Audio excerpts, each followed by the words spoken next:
The Indiana Fever, fresh off their best season in nearly a decade, are at a pivotal moment in their resurgence.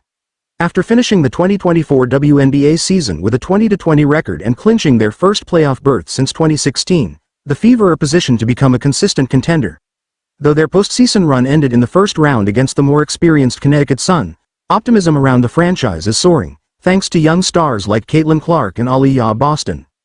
With this newfound momentum, the Fever have an opportunity to make key offseason moves that could push them closer to championship contention in 2025. Here are 4 steps the Fever should take to build on their success and continue their upward trajectory. 1. Retain Kelsey Mitchell. Keeping Kelsey Mitchell should be the Fever's top priority. Mitchell, who has been a cornerstone of the franchise since being drafted in 2018, just completed her 7th season with Indiana. She's been with the team through some of their darkest times, and now, as they emerge as a playoff-caliber squad, Mitchell's scoring prowess is more crucial than ever. In 2024, Mitchell averaged 19.2 points per game, making her the second leading scorer on the team by just 2 points. She was instrumental in keeping the Fever competitive, especially after the Olympic break, where she scored 20 or more points in 7 consecutive games. Mitchell has been a reliable offensive threat and has become a vital leader for the team. However, Mitchell's contract expired at the end of the 2024 season, making her an unrestricted free agent.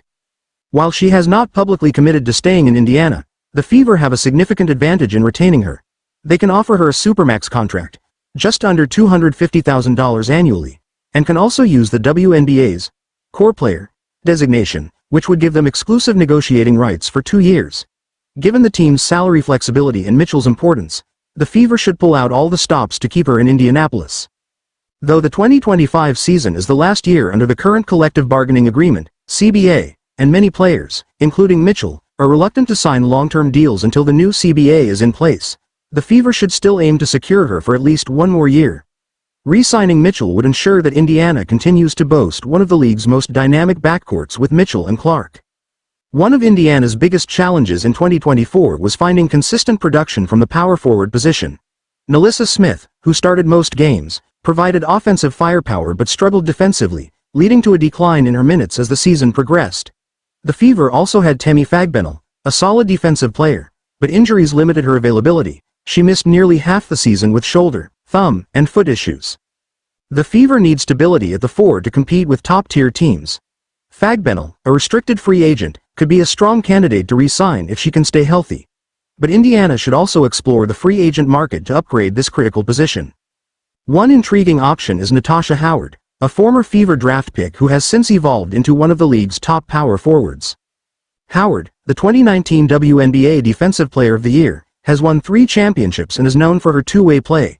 In 2024, she averaged 17.6 points and 6.7 rebounds per game for the Dallas Wings, despite missing 6 weeks due to injury. Howard, 33, has announced her departure from Dallas and is an unrestricted free agent. Adding her to the roster would not only address the Fever's need for a consistent power forward but also provide a significant boost to their defense. Other potential targets include Seattle Storm free agents Nneka Ogwumika and Gabby Williams. Ogwumika, the 2016 Wanda MVP, has been a stalwart in the league for years and averaged 16.7 points and 7.6 rebounds in 2024. However, she has spent her entire career on the West Coast, making her signing less likely. Williams, meanwhile, returned from international play in 2024 to help France win silver at the Olympics. She averaged 10.3 points in 12 games for Seattle but may opt to stay overseas due to lucrative contracts outside the WNBA. Sato Sabally, another Dallas star, could be a dream acquisition for Indiana, but she is expected to be cored by the Wings, limiting her availability in free agency. One of Indiana's Achilles' heels in 2024 was their lack of depth.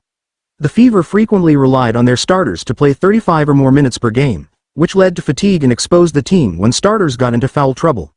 Their reliance on a short rotation became especially problematic in the playoffs, when they had to use challenges to overturn fouls simply because they couldn't afford to lose key players. To compete at a higher level, Indiana needs more reliable bench players. Erica Wheeler, who had the highest salary in the league in 2023, could be re-signed to a more affordable contract to provide veteran leadership and backup at both guard positions.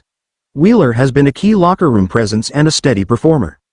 Other potential bench additions could include Odyssey Sims, who averaged 17.2 points per game on a hardship contract with Dallas and then 10.8 points with the LA Sparks. Forward Monique Billings, Another player who thrived on a hardship contract could also be an option after averaging 8.8 points in 24 games with the Wings and Mercury. Brianna Turner, a versatile forward who had a down year with Chicago but previously started for the Phoenix Mercury, could provide depth in the frontcourt.